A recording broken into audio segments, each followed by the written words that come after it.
First story. The saga of OP, who had enough of their spoiled cousins that she uninvited her entitled aunts from her wedding. Then they turned on their homophobic switches and tried to ruin her wedding and got disinherited from grandma's will. I 26F have been with my partner 27F for 5 years, and we are getting married next year. Overall, the wedding planning has gone pretty smoothly until now. For context, there is a large age gap in my family. When it comes to the grandchildren on my mother's side, my dad is an only child. My mother had me in her mid-20s, and my 2 aunts waited till they were in their late 30s to have kids, so I've just been more of an extra aunt to a lot of my cousins, about 4 of them, all between 6 and 10, all girls, except for my cousin Kate 25F, who is the daughter of my mother's older brother. Now I love my family, but my aunts have always been the kind of parents who can never say no to their precious children, and that has resulted in them being spoilt brats. Over the last decade, there has not been one family event that hasn't been ruined in some capacity by a child having a tantrum over something stupid. In the last year alone, we've had tantrums over not wanting to leave a party, even though the party place was closing, not having the correct flavor of strawberry ice cream at our grandfather's 85th birthday, or just getting a pack of hair bows that didn't match each other, and many others that, to be honest, are the reason why they feel made up. And these tantrums are bad, like the full screaming, pounding the floor, and enough tears to water a field until their mothers give in to their demands. The husbands are just real walkovers, to be honest, and let their wives deal with the kids. It took a long time to even bring my partner to one of our many family events, just because I always knew these tantrums were going to happen, and I didn't want to scare her away. I work with kids, so I know this is beyond the normal behavior of kids, and I know the lack of discipline is to blame, but I've never been in a position to call it out, because in my family, it's very much worth it if you don't have kids. Your opinion of how to raise them doesn't count. But as the kids have gotten older, it's gotten so much worse. Now onto the wedding planning. We are not having a large wedding because neither of us wants it. Between our family members, we want them to be friends. It's just over 100 people. My partner's family has no kids under 16, and when the idea of having a child-free wedding came up, it was clear that my partner liked the idea of no one under 16. And to be honest, I was happy with it, as well as that our dogs were going to fill the roles of ring bearer and flower girl anyway. And we both knew there was going to be at least one tantrum, and neither of us wanted to subject our friends and her family to those. My parents and grandparents agreed that it would be nice to have no kids for a change, and with that, we sent the invitations out. Not long after the invitations went out, we had my cousin Kate's wedding. She grew up 3 hours away and hasn't turned up to really any family events in the last decade. But her mother made her invite everyone to show off, as there were over 400 people. Don't get me wrong, you could tell a lot of money was put into the event, and it was lovely, but I personally wouldn't have liked it for my day. Her new husband had a niece and nephew, so they did the flower girl and ring bearer roles, and yes, there were tantrums thrown when that news broke. And it only took 5 minutes into the wedding for a tantrum to happen, because one of the kids wanted to sit in the front, and not a few pews back. My partner has gotten into the habit after 4 years of these events of keeping track of the tantrums on her notes app, and she counted 3 in the church alone. It only got worse as it was raining after, and the kids didn't want to wear jackets to get to the car, and many tears happened. The meal wasn't much better, but thankfully, we were at the head table with my grandparents away from it. But you couldn't not hear the whining and shouting occasionally throughout the meal. Things got bad when, at some point before dessert, 2 of the kids came up to me and asked why they were not invited to my wedding as they had been for Kate. A bit stunned, I just replied that the place we were having it was only for adults.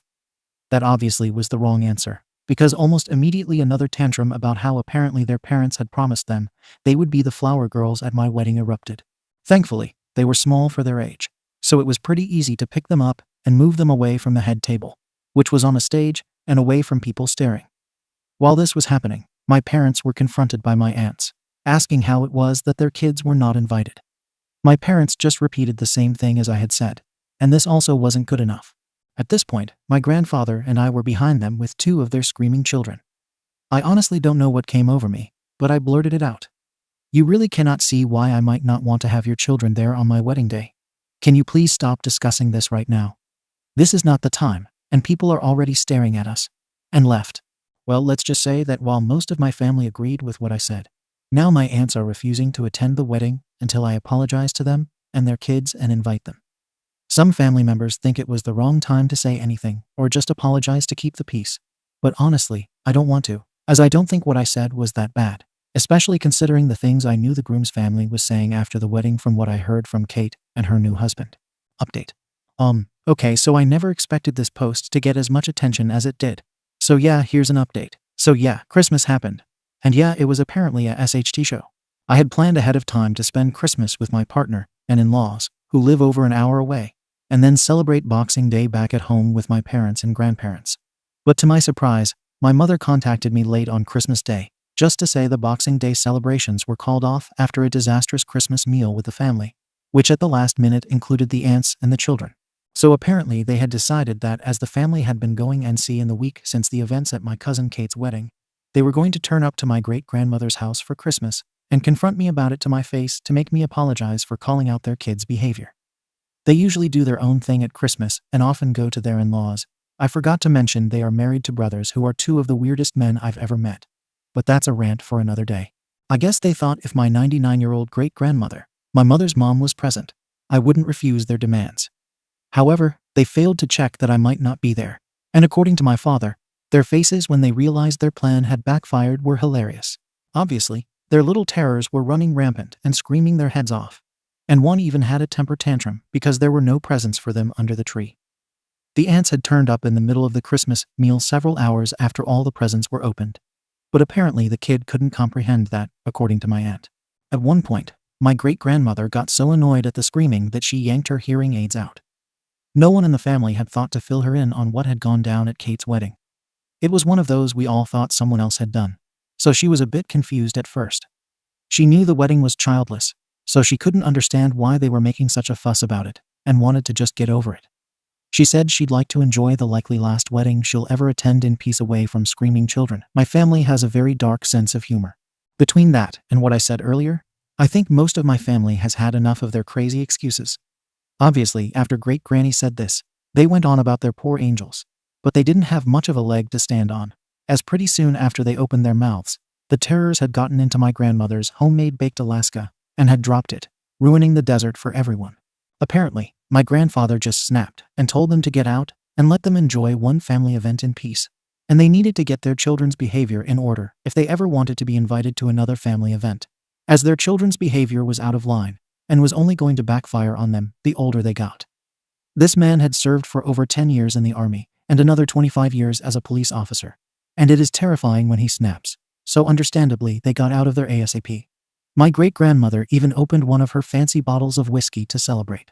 My grandfather had been one of those who did not want to disinvite them and keep the peace he's financially contributing to the wedding.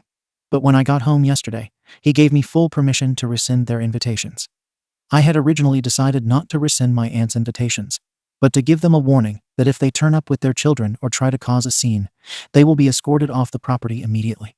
But now, after an emergency family meeting on Boxing Day, we ended up just rescinding their invitations and instead just using what we would have spent on the 4 meals on jewelry for myself, my mom, my grandmother, and my great-grandmother as a memento. My parents and partner are 100% behind me on this, and we're lucky that our venue is owned by my soon-to-be in-laws, with that security included in the cost, as they have had several crazy family member stories from renting it out for weddings and events over the last 30+ years. It's run in-house by my soon-to-be brother-in-law, so we have full control of who is allowed on the property during the wedding. My maid of honor and bestie has also volunteered herself in the case of one of them turning up in a white dress to be the one to take one for the team and spill a glass of red wine. Her backup plan is using my doys, both West Highland Terriers, who will be at the wedding, who are trained to pee on command and have an accident. She's a drama teacher, so I'd be pretty confident in her being able to make it look convincing as an accident if a worst-case scenario happened. In terms of whether I knew the kids coming up to me at the wedding was their parents' way of guilt-tripping me, yes, I did know. This is far from the first time it has happened. For example, when one of the terrors had their Holy Communion, it fell around the same time my partner and I had adopted our 2 dogs. We hadn't expected to get 2, but they were inseparable, and we just fell in love with them immediately and took both home. My job requires me to work Saturday mornings, so I couldn't attend the church service for the communion, and there was no real way to get it off so early on. I made sure everyone knew I wouldn't be attending the church service, making sure to hand-deliver a card with money for the child the day before with a small gift, because apparently to my aunts, money doesn't count as a gift. Anyway, later on at the meal, the sister of the child who had their communion just came straight up to me during the event and asked me why I never turned up to the church in front of everyone and asked where their puppy was. Apparently, my aunt had told them one of my puppies was for them. Let's just say tantrums happened, and the puppy they did end up getting lasted 1 week, as it now lives with my in-laws. They hadn't pulled that stunt in a while, at least not to myself, so I guess that's what threw me off more than anything else.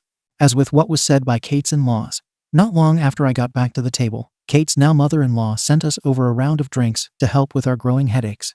And there was a lot of, how on earth do you deal with this on a regular basis? And oh boy, they're going to be nightmares when they're older. We were also betting with the rest of the bridal party when the next tantrum would happen. My partner won betting when there would be one just before the speeches. And there were a few rounds of who could guess what the reason for a tantrum was, thanks to my partner's 4-year-long notes. Kate's in-laws also share my family's dark humor. So later in the night, we were betting which would be the worst once the teenage years and all those hormones hit. Was it the most adult way of dealing with it? Probably not, but I was too drunk and annoyed to care about that. Relevant comments. The last Mongo. Glad things are working out. And I just have to say, I love your great-grandmother. Oh truly, the woman is iconic. She also technically got this whole saga started when she set me up with my partner all those years ago. Gratified viewer. 3 effing cheers for Grandpa and Great-Grandma. Those two are easily the heroes of this story. Of course, after the little SHTS ruined dessert, I wouldn't be surprised if other relatives were getting in line to tell the aunts off. Oh yeah, they ruined the dessert for basically every family member over 50, about 25 people. And a lot of them live over a day drive away. So they only get my grandma's baked Alaska once a year at Christmas. So they were not pleased at all. Update 2. Hi all. I've gotten a lot of requests in the comments and DMs to explain the weird husbands, and for a potential update part 1 and update 1. This is going to be long because I have a lot of questions and an update that's pretty chaotic, so here we go. To start, the husbands are not twins, but I have a hard time telling them apart. They have the same height, the same hairstyle, usually similar clothing choices, and even the same profession. The only way I can tell is that one has a faded tattoo of a bird on his eyebrow. Why he has that, I don't know. It's quite ironic, because my 2 aunts would hardly classify as sisters based on looks, as one looks exactly like my grandmother, and the other like my grandfather. It's only when you see them with my mom or uncle that you can see the resemblance, because they both look like they are a combo of my grandparents. They are also 10+ years younger than my aunts. Not against age gap relationships in general, but it's definitely weird to see your aunt married to a guy who's only about 8 years older than you, and they look young for their ages. Now for the weird stuff. They both are very weird about women, particularly women younger than them. They have this weird, almost 1950s idea about women, and how they should be, particularly with what they wear. They don't like the idea of women, particularly women under 50, wearing pants. And one of them has said to my face before how women in pants make him feel uncomfortable. I wish I could say I was kidding, but I know from personal experience that I get treated very differently by them if I'm wearing a dress or pants. They can't even look me in the eye if I'm wearing pants. I know in some cultures and regions this is a thing, but in 2024 in Canada, for an Irish family, this is just weird. The weird essayist ideas don't stop there, unfortunately. They've more than once mentioned they believe women shouldn't bother going into certain fields, as the man will always end up as the breadwinner, as it's the father's main job to provide for the family. It feels weird to write that 2 grown men were horrified that a woman earned more than they did. But when my mother let slip that my partner's job as a corporate lawyer meant she earned more than both of them, they legit looked horrified. There's also weird stuff like how they'll never drive a red car. Why not be entirely sure? It has something to do with Satan, and one apparently hates green vegetables. Also, just how they interact with people is just really weird. It's hard to describe in words, but it's like that person we all have in our lives that just gives us the ick anytime you have to interact with them. And they have that in spades. Outside of their stable jobs, I don't know what my aunts see in them. When I first met them, one of them would wear glasses frames with no glass where the prescription glass would be. Thankfully, he stopped that. Finally, for the husbands, probably the weirdest thing about them is their family, particularly their mother. I've only met this woman a handful of times at family events organized by the aunts, and their wedding, yes, it was a joint wedding, and to be honest, I tend to stay away from her because her family is pretty nutty. She's one of those people where you feel like if you're stuck talking to her for more than 5 minutes, you're going to get yourself pulled into a Ponzi scheme. The highlight is that she refuses to tell her children where she lives.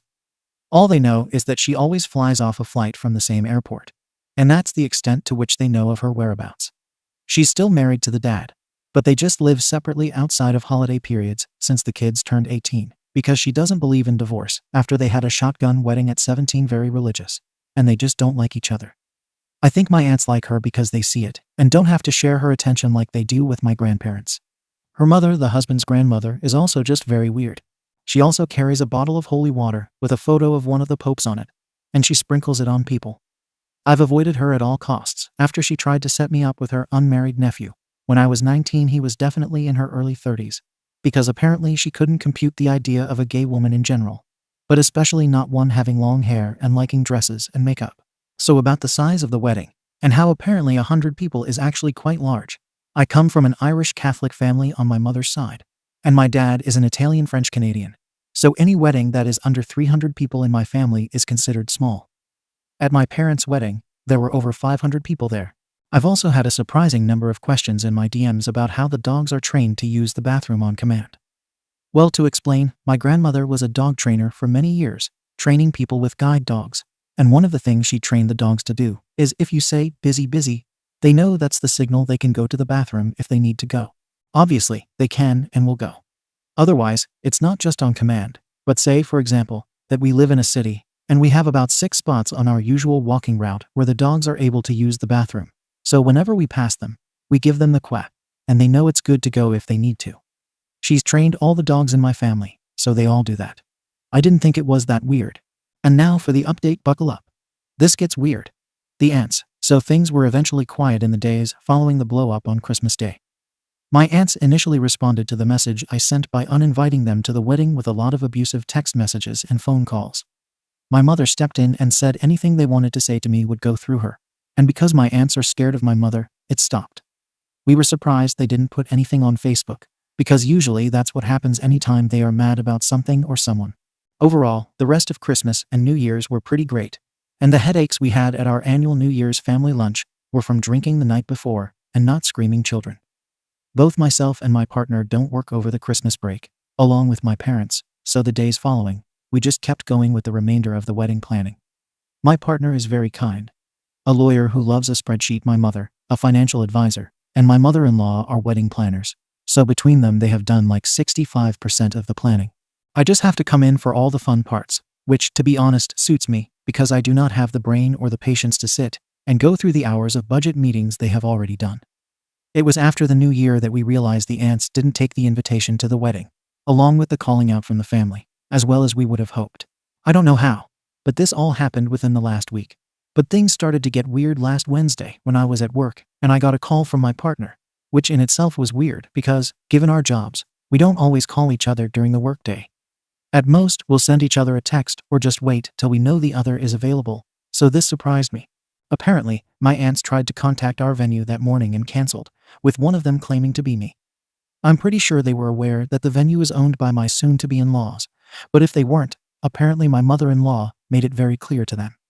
Then after that didn't work, they drove over to our old apartment building, and apparently we had forgotten to mention to them that we had moved before Christmas, and the aunts got themselves arrested for trespassing because they threw a hissy fit believing we still lived there, and we told the doorman to lie for us.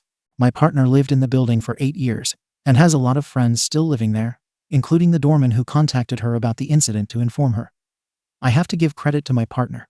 By the time I got home from work, all of my family was informed of the events and warned that under no circumstances was our new address to be shared. And if they had any contact with the aunts, as I mentioned, they were to contact her if anything suspicious came up. This was also extended to our friends and anyone else we could think of, including our dog sitters and our resident association. And yes, my great-grandmother thought the situation was hilarious, saying, "And here I thought life would be boring at 99. They contacted my grandparents to bail them out. But thankfully my grandparents didn't give in to their demands like they usually would. I love my grandparents, but they have always been real pushovers when it comes to my aunts their entire lives. And it seems now, over the past few weeks, they have realized what they did wrong, as their parents have now also affected their grandchildren. They were very strict with my mom and her brother, whom my grandparents had as teenagers, while my aunts, who were in their early 30s, could do no wrong in their eyes. According to stories from my mom, there was nothing my aunts could do to get disciplined by my grandparents. Even when one of them got a tattoo at 15 and the other got caught drinking underage, my grandparents would complain about them to other people, but would never say anything directly to them. A lot of my mother's family didn't live close by, so there was no one with an outside perspective that really saw how bad it was, especially as they hit the teenage years. By that point, my mom and her brother were both well out of the house, living their own lives, and it was only when my aunts were older that we had some family, such as my great-grandparents, But by that point, there wasn't much they could do. Unfortunately, on this recent Tuesday, I got called out on my lunch break by my boss, who informed me the tires on my car had been slashed and a letter on the front of my car with flyers with all anti-gay stuff on the windscreen. Apparently this time it wasn't the aunts, but their mother-in-law who did it and was arrested, while at the same time my aunts went to my grandparents' house to confront them. I'll summarize all that was said, but their anger was not so much directed at my grandparents directly, but more at how my grandparents apparently took my side over theirs. According to my aunts, my grandparents should always back them over me because, as their granddaughter, I was lower in the familial hierarchy, whatever the FCK that's supposed to mean. Then the usual homophobic stuff came up, and apparently claimed my late great-grandfather would have never approved of my life choices, and it was disgraceful their inheritance is going towards my wedding dress. For context, my great-grandfather and I were born on the same day, 75 years apart, and I was named after him.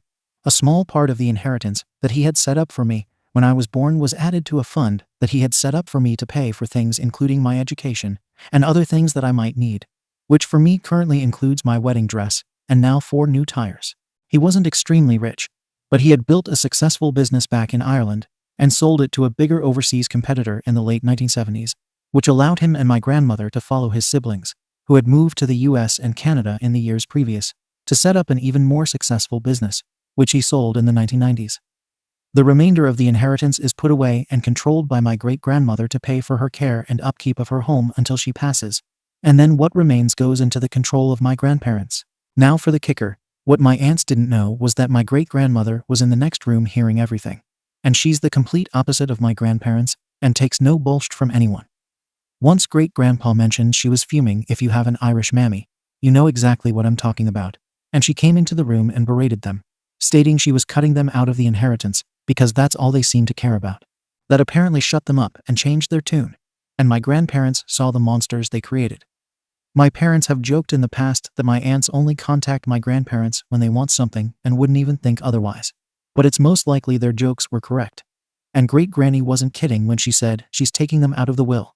She's already met with her lawyer today to discuss changing the will. At this point, I didn't know if I should be laughing at the absurdity of the situation or crying from the stress this has brought. Seriously, how does a comment about screaming entitled children and embarrassing the family at a wedding result in me considering talking with a lawyer about pursuing harassment charges? And now the feeling that I've ripped my grandparents' vision of their family up. My parents and partner have been my rocks, and honestly, I don't know what I would do without them backing me up. Also, thanks to everyone on here for their comments and DMs letting me know I'm not going crazy. I know something like this is eventually going to happen, and I'm glad the families are on the same page, but I never imagined it could get this chaotic. Relevant comments. Bottom 42. It sounds like your comment, although it started some drama, was the eye-opener your family really needed.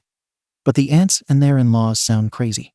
You should definitely pursue charges and keep these people away from you. It sounds like they have only continued to escalate. Now that they have been disinherited, it could get much worse. OPA, I think we all had a feeling it was going to blow up at some point, because we were all just getting sick of them and the children's behavior. But I don't think any of us imagined how chaotic it was going to be. We've sent off some legal letters, not exactly sure the right legal term, basically saying stop the harassment, or we will pursue charges, so hopefully that will stop the madness.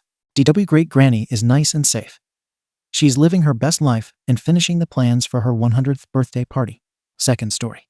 Narcissistic mom gave OP fake ashes of his little sister and lied about it for the past 4 years. She outed it while drunk, then victimized herself and blamed OP. Now she just ghosted him without telling him the reason or where his little sister is placed. My mother and father divorced when I was young. They had an oops baby together after my mom remarried, which rocked that marriage apart. That oops baby was my little sister. She died abruptly in an accident 4 years ago, at only 14. You know how people say the first days after a death are the hardest? They don't account for when there's no first to be had. When they should have been getting ready for prom, but never will, it's a completely different pain. My mom and I were talking about it. We were both drinking, and she slipped that my bit of ashes I carry that I thought were my sister's were just regular ashes. Burnt wood. She already poured out my sister's ashes without me or my brother on the plot she bought with my stepdad. She couldn't fathom my rage because, to her, the sentiment and emotions are the important aspects, not that it's physically my sister. My anger is prompted by the lies and the fact that those sentiments and emotions are attached to something, not my little sister, and I had no idea she cast her ashes on a plot she wouldn't have cared about. I screamed at her to get out of my house, locking the door behind her and calling up my stepdad to pick her up. I threw the necklace out the window to the front lawn, then regretted it and tore it out of her hands when she picked it up. As she would say it, I made a scene and embarrassed her. I kept screaming and calling her a liar whenever she tried to explain herself or get back inside. I was threatening to call the cops on her when my stepdad finally showed up and took her away. He called me the next day and left a message saying that he wanted to talk about what happened and how he understands why I'm angry and hurt. He just wants to talk. But I need to talk to my mother too about this because she's a grieving mother, emphasis added, and my sister's death was a huge blow to the entire family. And everyone is still trying to regain their bearings, so some kindness is needed. All I can think of right now is my mom's heartbroken face as I ripped my necklace with my sister's ashes out of her hands, or the way she turned away from me crying as my stepdad ushered her into the car. I called her names, and I let my pain and rage take over. But I can't get over the lies. 4 years of thinking my necklace had my sister, of thinking she was right by my heart, and it all came undone because my mom had too much to drink. How long would she have let me think about this? How long would the lie continue? Comments. Center off chaos. Yes, your mother is grieving. But you, her very living child, are too. Having your mother lie to you about something important is going to get an emotional reaction. What you do is up to you. But I wouldn't let her frame this as embarrassing her, or that she's a victim in any way. She lied about it. She got drunk and tattled on herself. These are the consequences of her own actions. Facecrack bandit. The mom thought that was going to be a cute little anecdote. What kind of person does that kind of stuff? Casually just drops a bomb. OP. It was an absolute mistake on her part that she even said it. We were talking about prom season and how hard it can be to be reminded of things that my sister would have loved. Then she started to say, I start crying before I even reach the cemetery sometimes, and she named it by name. I started flipping then and was like, what cemetery? Why that cemetery? In a sort of why are we talking about cemeteries when we're talking about her way? I kept pushing her for an explanation, and that's when the whole thing came out. Update. 6 days later. I gave my mother an ultimatum. Either tell my brother and father, or I will. She refused to, because you reacted so horribly. And she told me not to tell because you're doing this to hurt me, and you're just going to hurt them. So I told them. I sat my dad and brother down and explained that the necklaces didn't have the right ashes in them. I've never seen my dad break like that, and I've never heard my brother scream at me like that. He was angry that I knew before him and didn't immediately tell him. This is SHT, you tell me. You needed to tell me. We tell each other everything. But he started crying and apologizing to me, admitting he's just so mad about what mom did, and he can't handle it. So I guess that's clearly something else me and my brother share. We get overwhelmed initially before cooler heads prevail. My dad looked gutted, but he was clearly trying to piece himself back together. He said a lot of the same things other people had said to me in my other post. We can get some of the dirt from the plot where she was scattered. The necklace has the meaning we attribute to it, and she's still with us even if her body hasn't been physically with us. I feel bad because of some of what my mom said, i.e. the bit about the necklace being important even without her ashes in it. But I was able to accept that much easier from him. Maybe because he didn't lie to me for 4 years and dropped a bomb on me out of nowhere because I pulled apart a lie. He held my brother and me as we cried, and he apologized for the pain, and he said it wasn't fair that I had to be the adult when my mother should have told all of us a lot sooner. Dad's going to try to talk to my stepfather to find the plot, because my mom has been refusing to talk to us anymore, not answering messages or picking up the phone. Her social media has even gone dark. He's going to find out where the plot is and go to the site. I don't know if I could if it were up to me. It just feels like the final bit of proof that this effed up nightmare is real, and my sister is mixed with dirt, rocks, and grass on an unmaintained and unvisited plot. My mom and I always had some issues, but that's normal. This is worse than anything, and we had a rough patch when I came out that we didn't even talk, but we mended fences after. I can't see ever forgiving her, not with how she dropped this on me, blamed me for my reaction, and left me to do what she should have done. To top it off, she won't even show the decency to explain why or even talk to me. When we were discussing cremation, it was agreed that we would all get a necklace with the ashes. My mind keeps going over things that just didn't add up fully, times she almost slipped, or things that make complete sense now. She almost left behind her necklace on a trip, and didn't freak out like I would have, because she knew where my sister was the whole time. She volunteered to be the one to separate the ashes and gave Dad the rest. I assume those ashes are the same as ours. They are fake. God, this whole thing just makes me want to curl up in a hole and never see the light of day again. I've been on and off crying all week without being able to stop, or just so angry I could scream. In the middle of my damn workday, suddenly I'm rushing to the bathroom to hide the fact that I'm breaking all over again because I can't stop my thoughts. I quit smoking after my sister died, but I picked it right back up again. My dad has been calling me every day to check in on me and remind me of how much he loves me and how much my brother loves me. I think he's afraid. My brother has come over each day since the talk with his girlfriend to make sure I eat something. I don't know how to end this post. I feel lost and like I don't know anything anymore. I feel like a burden because my dad and brother are both dealing with the revelation too, but they're clearly thinking of me and checking in on me. I'm going to look into grief counseling, but the therapist I saw after my sister died isn't practicing anymore, and my insurance isn't accepted by a lot of therapists. I try to remind myself that my little sister wouldn't have minded so much becoming woven into a tapestry of grass and flowers, and that I can visit her once we know where she was cast, and make sure her sight is always beautiful. Thank you to everyone who helped me and shared their own perspectives and stories. I really appreciate it. Comments. Splap. You mentioned she said the cemetery's name when she tattled on herself. Can you call and ask about the plot? It's probably under your mother's or your sister's name. Then you can visit and not have to go through your mother at all. OP. It's my mother and stepfather's plot. If trying through my stepfather fails, I'll try that.